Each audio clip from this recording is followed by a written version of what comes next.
দুনিয়ার জীবনে শ্রেষ্ঠ তিনটি সম্পদ আছে। আমরা হাদিস থেকে এই শ্রেষ্ঠ তিনটি সম্পদ সম্পর্কে জানব।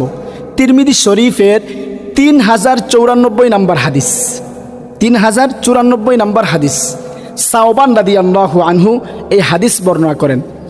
এক সাহাবী নবীজিকে প্রশ্ন করলেন যে আইয়ুল মালি খায়র ফানাত্তাখিজাহু, নবীজি আমরা যদি জানতে পারি দুনিয়ার জীবনে সবচেয়ে উত্তম সম্পদ কোনটি, তাহলে আমরা সেটা গ্রহণ করব।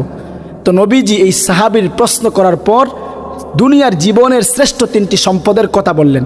এক নাম্বার, নবীজি বলেন আফদালুহু লিসানুন যাকির, দুনিয়ার জীবনে শ্রেষ্ঠ তিনটি সম্পদের মধ্য থেকে একটি সম্পদ হলো লিসানুন যাকির।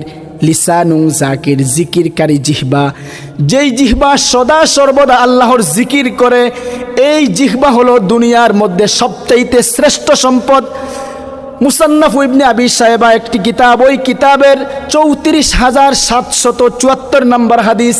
ক্বালা রাসূলুল্লাহ সাল্লাল্লাহু আলাইহি ওয়াসাল্লাম, আল্লাহর রাসূল বলেন আশ-শাইতানু জাসিমুন আলা কলবি ইবনি আদম, শয়তান বনি আদমের অন্তরে জেকে বসে বাসা বাঁধে।